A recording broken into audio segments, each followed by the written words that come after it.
Hey everyone, welcome back to Corporate Decoder, the place where we peel back the layers of corporate filings to see what is really going on. And today we've got a filing that is full of financing details that might just make your head spin, or better yet, make you a smarter investor. This is a look at HeartSciences Incorporated's latest report. And it is all about how they're raising cash, which is crucial for any company looking to grow or just keep the lights on. We'll dive into the nitty-gritty of their financial deals and what they mean for the company's future. And hey, if you like getting these kinds of straightforward insights, make sure you are subscribed.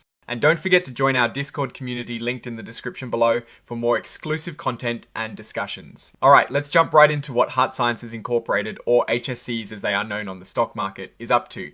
This report is essentially a heads up to investors about a significant financial agreement they've entered into. It's pretty common for companies to need new funding, but the details of how they get it can tell us a lot. The big news here is that HeartSciences has signed a note purchase agreement with an investor called Streeterville Capital, LLC. Think of this as a deal where Streeterville is buying a promise from the company to pay them back, plus interest, in the future. Specifically, they bought an unsecured promissory note, which means it is not backed by any specific company assets, for a hefty sum of $3,605,000. Now, that number might sound big, but there is a bit of a twist. The company received $3 million upfront. Why the difference, you ask? Well, the deal includes something called an original issue discount, or OID, of $600,000. This is essentially an upfront cost for borrowing. Plus, there were $5,000 for expense reimbursement. So while the note is for over $3.6 million, the company essentially netted around $3 million in cash from this transaction. This note comes with a 12% annual interest rate and matures 18 months after it was issued. That is a pretty standard, though not insignificant, interest rate for this kind of financing. But here is where it gets interesting. Starting 6 months after the note was issued, Streeterville has the option to ask for parts of the loan to be paid back, up to $405,000 each month. This gives the investor some flexibility to get their money back sooner if they choose.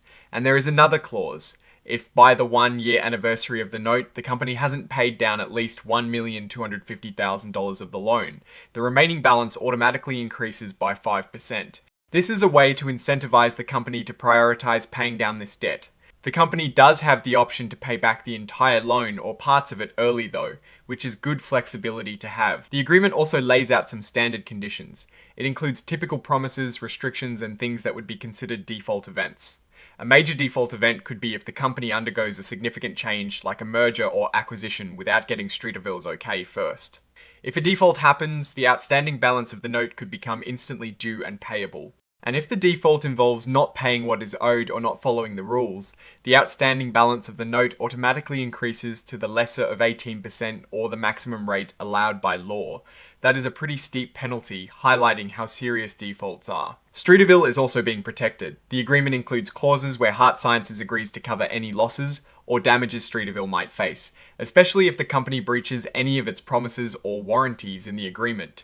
This is standard practice to protect the lender. This part just confirms that the deal we just discussed, the note purchase agreement and the promissory note, has indeed created a direct financial obligation for HeartSciences.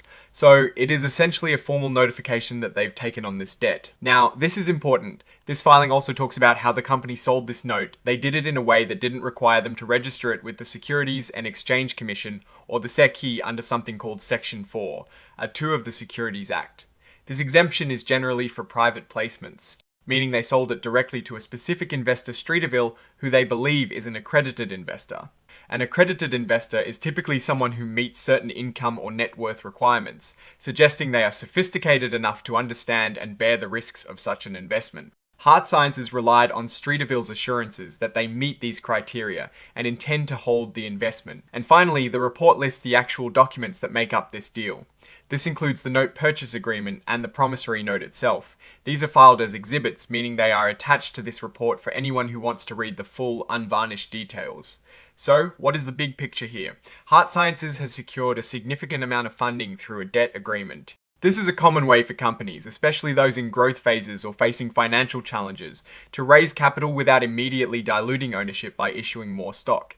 However, the terms of the note, including the original issue discount, the interest rate, the redemption options for Streeterville, and the penalty for not paying down the debt, all point to a company that might be under some financial pressure or is seeking growth capital in a way that comes with notable costs and obligations. The fact that the debt is unsecured and has potential penalties if not managed diligently means that the success of this funding strategy hinges on HeartSciences' ability to generate sufficient revenue and cash flow to service this debt and meet its repayment obligations. Investors will be watching closely to see how effectively the company utilizes these funds and how quickly they can reduce their outstanding balance to avoid those increased penalties.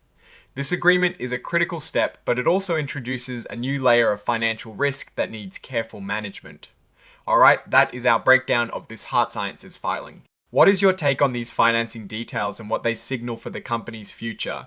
Do you think this debt deal is a smart move or a risky gamble?